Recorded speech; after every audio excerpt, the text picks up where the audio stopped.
¿El 100% del agua que bebes se convierte en sudor y fluidos corporales o hay un porcentaje que nunca será líquido de nuevo? ¿Hay un porcentaje que nunca será agua otra vez? No. Hay unas pocas reglas acerca de lo que nunca va a pasar, pero la respuesta a tu pregunta desde un cierto punto de vista es que sí. Hay algo de agua que no sale, pero es incorporada a algunas moléculas biológicas. Cuando tú rompes una proteína, por ejemplo, tú la rompes en moléculas más pequeñas llamadas aminoácidos.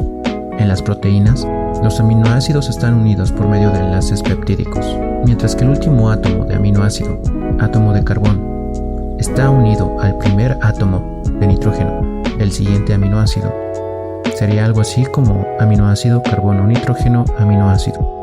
Para romper la proteína, el agua es usada para separar el enlace entre el carbono y el nitrógeno, convirtiéndose en aminoácido, carbono, OH y hidrógeno, nitrógeno, aminoácido.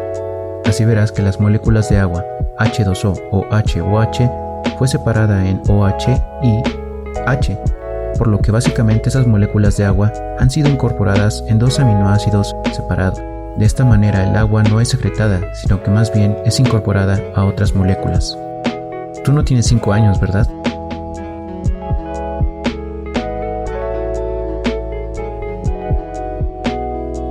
¿Cómo es que el sonido de dos agujeros negros colisionando se especula que sea uno de los más ruidosos del universo, si no hay sonido en el espacio? Cuando los científicos o reporteros se dirigen al público en general, ellos intentan explicar cosas de una manera que cualquiera pueda entender, o al menos que intenten comprender la magnitud de las cosas que involucra lo que están intentando explicar. Un método común es traducir un concepto en otro más entendible para el público. Por ejemplo, decir algo como tan pesado como un número de elefantes o autos, y yo personalmente no tengo ni idea de cuán pesados son los autos o elefantes. Otra manera muy común de transformar una cantidad física en algo completamente distinto, pero que están relacionados de alguna manera. Por ejemplo, hace algún tiempo, este video se hizo viral por el sonido de dos agujeros negros colisionando. Obviamente el sonido no se propaga a través del espacio, así que, ¿a qué se refiere en realidad el video? En el video, los científicos grabaron las olas gravitacionales y crearon un audio que tiene la misma forma de una onda de sonido, como si fuera una onda gravitacional. Así que, ningún sonido estuvo involucrado en el fenómeno, pero algunos científicos hicieron sonidos para ilustrar lo que obtuvieron en su investigación. No sé explicar en qué contexto leíste acerca del sonido de los agujeros negros colisionando, así que no puedo explicarlo con detalle. Pero cuando el científico, nuestro reportero científico, dijo el sonido de los agujeros negros colisionando se especula ser uno de los más ruidosos del universo, en realidad quiso decir que no hay otro fenómeno que crea una onda gravitacional tan poderosa que dos agujeros negros colisionando.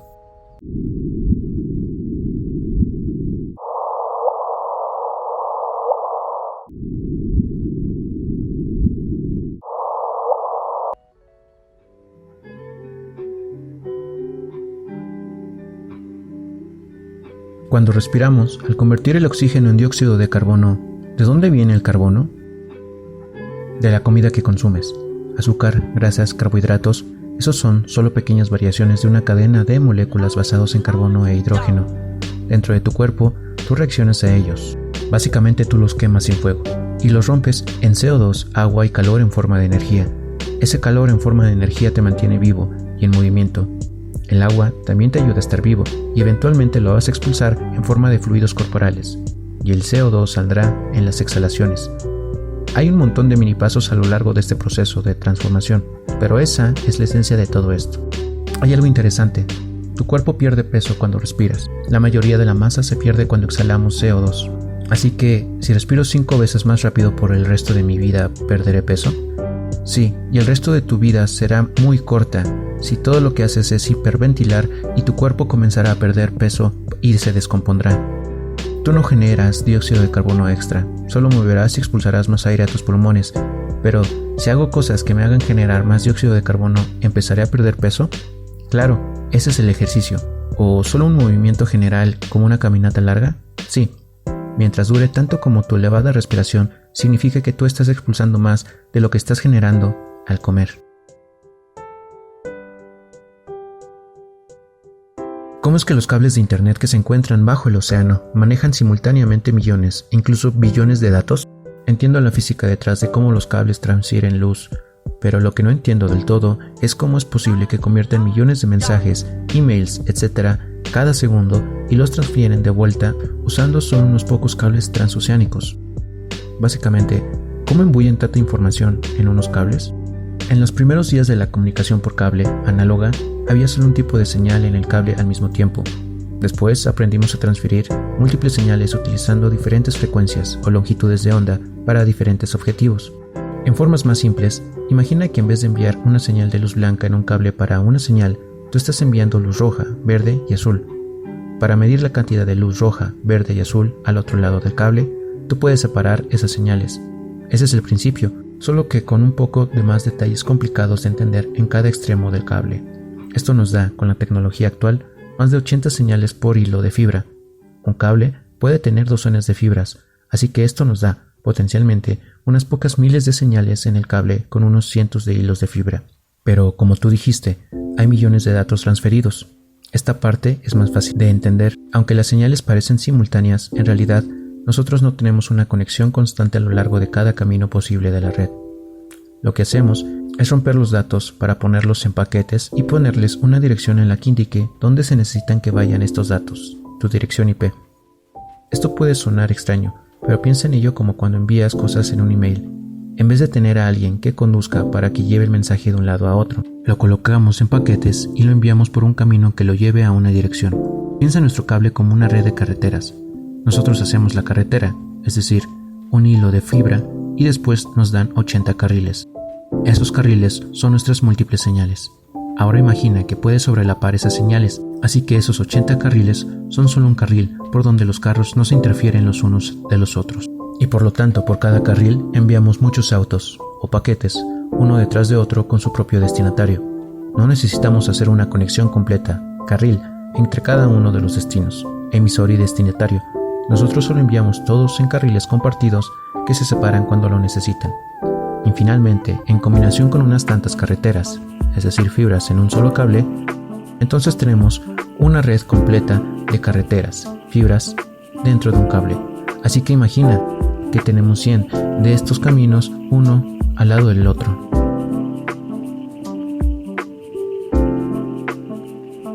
¿Por qué los relámpagos viajan en zigzag en vez de una línea recta si se supone que son luz? Parece un poco ineficiente, ya que el camino más corto y por lo tanto de duración para atravesar es una línea recta. La corriente no sabe cuál es el camino más eficiente al suelo, solo lo sabe por la resistencia del aire que está más cerca. El arco eléctrico irá por caminos al azar con baja resistencia hasta encontrar el camino al suelo y descargar todo su poder por el camino encontrado. Ya que es una especie de prueba y error, encontrar el camino para llegar hasta el suelo, el camino podría parecer algo estúpido.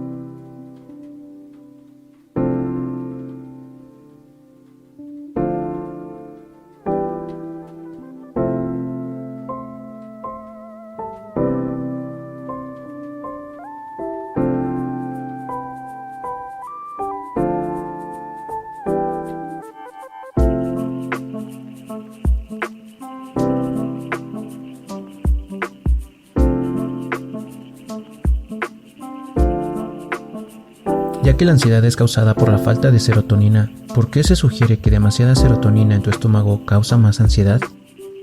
Esta es realmente una buena pregunta, pero la ansiedad es mucho más complicada que solo la ausencia de serotonina. Así pues, asumo que tú sabes que si estás preguntando esto, sabes de las drogas que pueden cambiar la concentración de serotonina, como las SSRI y las SNRI, las cuales son más efectivas que el placebo sobre el promedio para tratar la ansiedad. Algunas personas interpretan esto como que la ansiedad es causada por la ausencia de serotonina, pero esto es un concepto mal interpretado. Parece que las SSRI y las SNRI tratan la ansiedad parcialmente calmando una parte del cerebro llamada amígdala, algunas veces llamada como el centro del miedo del cerebro en la cultura popular. Estos medicamentos permiten que algunas otras partes del cerebro se conecten con más intensidad a la amígdala, mientras que también nos relaja. En términos más técnicos, incrementan la modulación inhibitoria de la corteza prefrontal.